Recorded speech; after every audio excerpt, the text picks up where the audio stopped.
안녕하세요. 저는 청와대학교 미술학원 예술사론과 박사 김유경입니다. 제가 오늘 준비한 주제는 18세기 소주 도시 경관 판화를 통해 본 중일의 고소 이미지입니다. 저는 지난 10월에 걸륭 남순 시기의 회화 중의 소주라는 주제로 박사학위를 받았습니다. 본 연구는 걸륭 남순 시기 소주를 그린 회화의 창작 주체가 소주 현지에서 천궁으로 이동하는 과정을 주목했습니다. 오늘 발표에서는 박사 논문에서 배경으로 다루었던 걸륭 남순 전 주로 제작된 소주 현지의 도시 경관 판화와 이 판화가 일본에 수용된 후 다시 제작된 소주 이미지를 살펴보고자 합니다.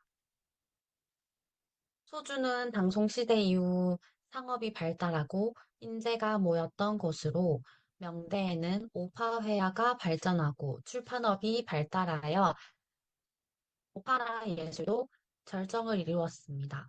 강희 말기부터는 소주와 근교에서 서양 화법을 활용한 목판화가 제작되었으며 이는 흔히 고소판이라고도 합니다. 이 판화는 주로 북서쪽 창문 근처에 위치한 도하오 거리에서 제작되었기 때문에 도하오 판화라고도 불립니다.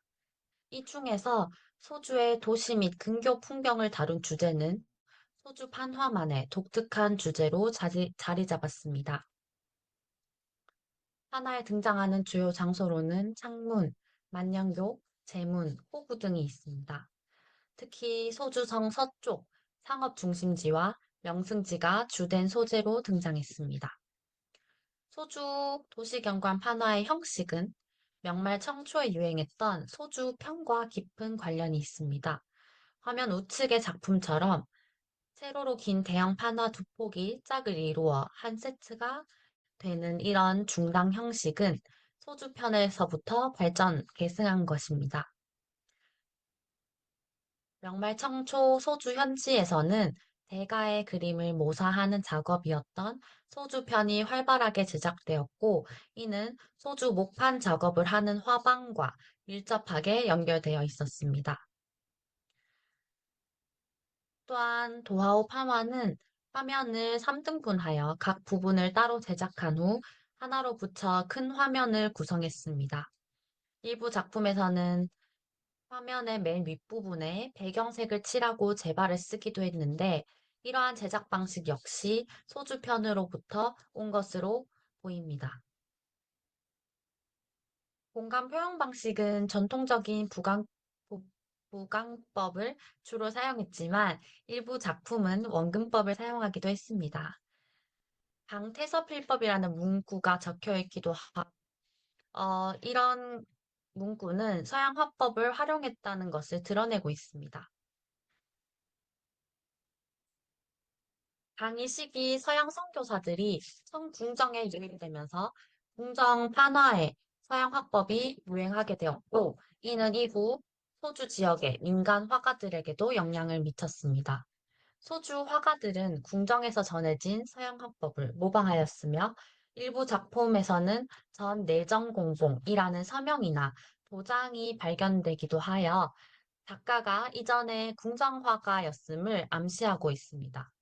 정리하자면 도하오의 도시경관 판화는 궁정을 통해 소주로 유입된 서양 학풍과 소주의 목판화 기술, 소주편의 제작 형식, 그리고 소주의 실제 장소를 주제로 삼은 판화입니다.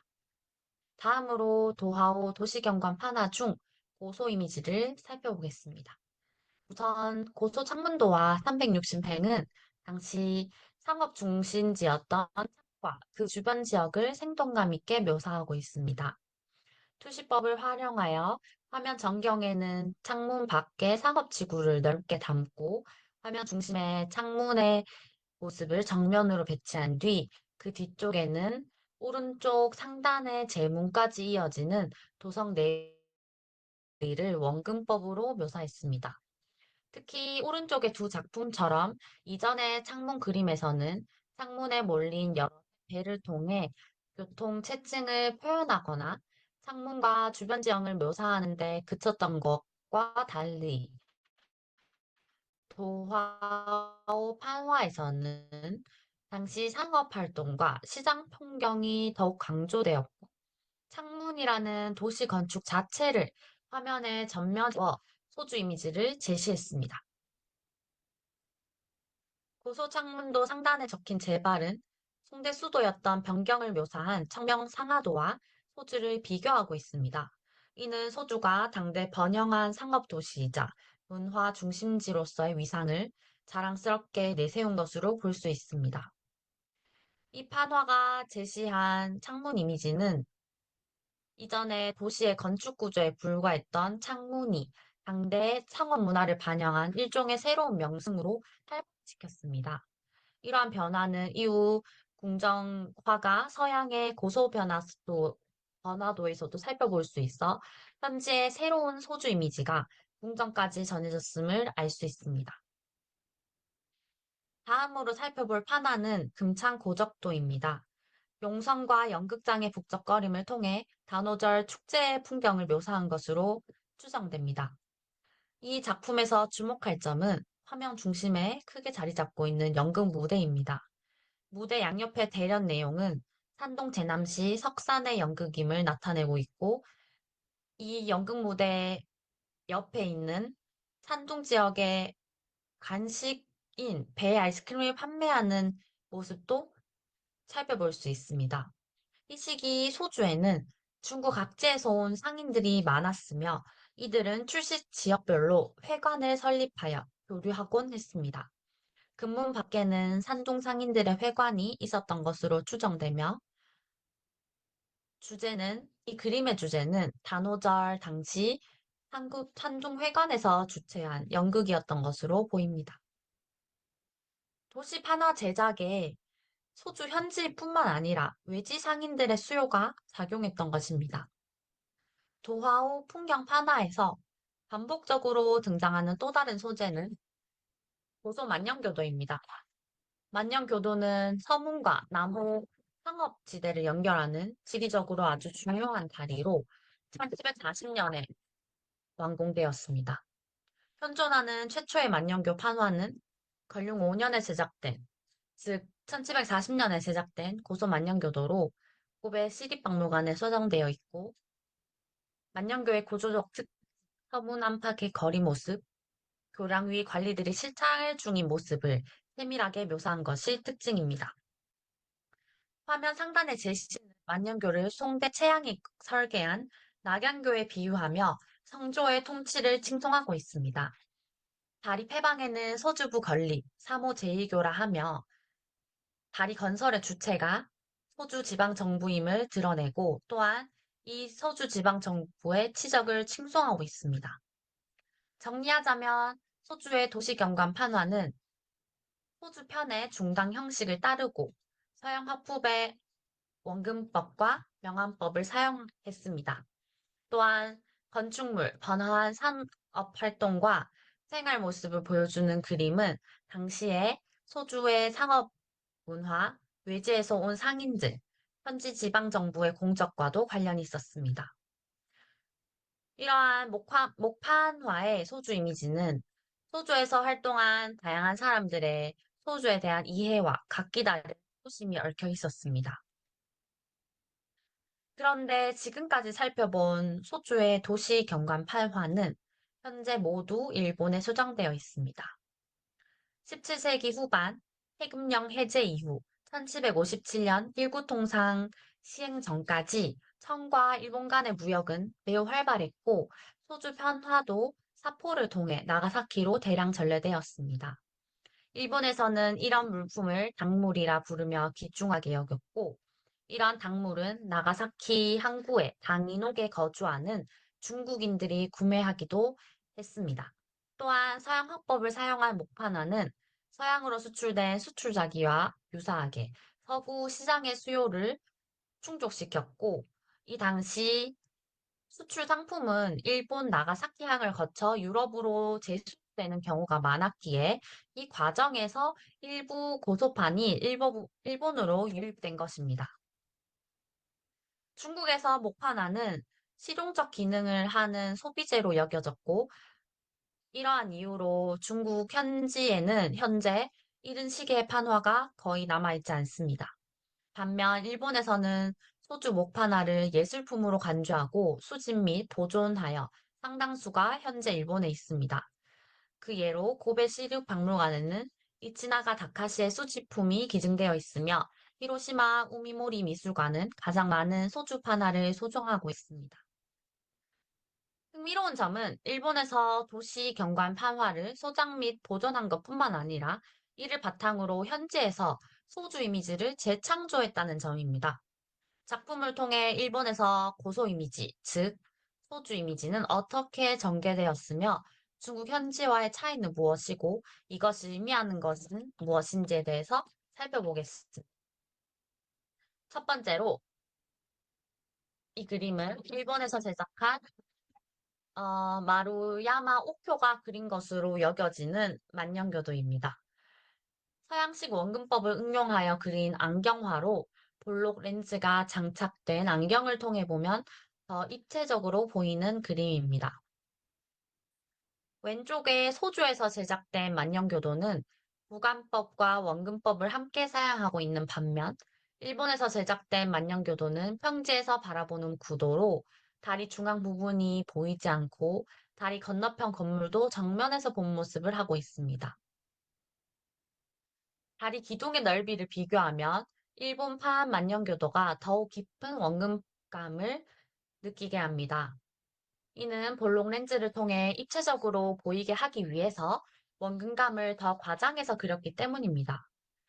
그럼에도 불구하고 다리 위에 행차하고 있는 관리의 모습은 소주판 화와 매우 유사하여 중국으로부터 온 만년교도를 참고하여 제작했음을 알 수 있습니다. 만년교도는 유럽으로도 전래되었으나 일본처럼 재창조되어 제작된 사례는 여태 살펴볼 수 없었습니다. 일본에서는 이를 단순히 모방하는 것을 넘어 현지의 화풍, 기법을 활용하여 독창적으로 재해석했습니다.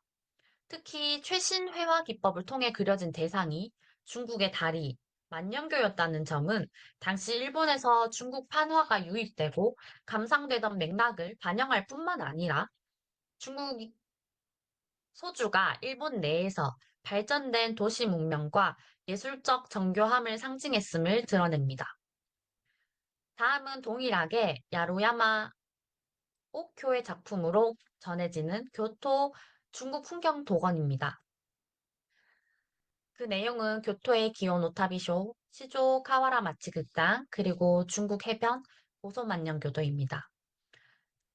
서양식 원근법을 사용해서 교토의 실제 명소를 묘사했으며 교토의 풍경 두 폭, 그리고 중국 풍경 두 폭을 함께 구성한 점은 당시 교토의 세련됨과 국제적 감각을 드러내고자 한 것으로 보입니다. 특히 두 폭의 중국 풍경 중 중국 해변은 특정 지역을 명확히 식별하기 어려운 반면 고소만년교는 소주의 구체적 장소를 주제로 삼았다는 점에서 주목할 만합니다. 이는 소주 현지에서 만년교를 새로운 풍경 혹은 명승으로 제시했던 것이 바다를 건너 일본에서도 영향을 미치고 있었던 것입니다. 어, 그림은 만년교를 측면에서 바라보고 있는데 화면 좌측 아래에는 청나라 배와 청나라 복식을 한 인물들이 등장합니다.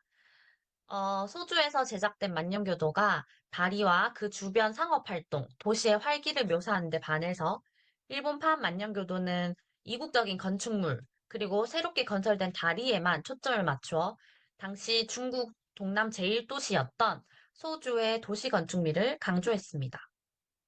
다음은 고소 석호 방서호 승경입니다.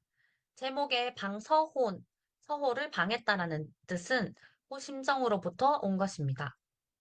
호심정은 1757년 건륭제 제2차 남순 당시 지방 관리들이 항주 서호에 호심정을 본떠 석호에 세운 건축물입니다. 당시 소주인들은 이를 자랑스럽게 여겼습니다. 그림의 상단 부분은 1759년 천궁에서 그려진 서양의 성세 자생도와 같은 상방상 맞은편에서 석호를 바라보는 방향으로 실제 지리를 반영하고 있습니다.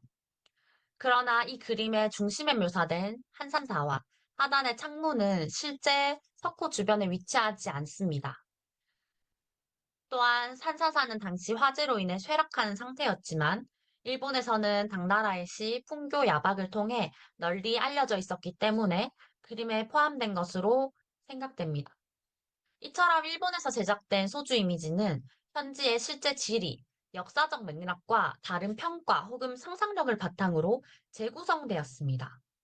그리고 두 장의 종이를 세로로 연결해 화면을 확장하는 방식은 소주 판화에서 사용된 세 장 구성과 차별화된 일본 판화의 특징입니다. 그런데 이 판은 앞서 살펴본 만년교도와 달리 소주 판화와 구도, 색채, 화풍 면에서 유사점이 많아 나가사키에 거주하던 중국인 기술자가 참여했을 가능성도 제기됩니다. 이러한 재편집된 소주의 구성 방식은 일본에 소장된 항주 서호 십경과 유사점을 지니며 일본에서 이를 참고하여 새로운 소주 이미지를 제작했을 가능성이 있습니다.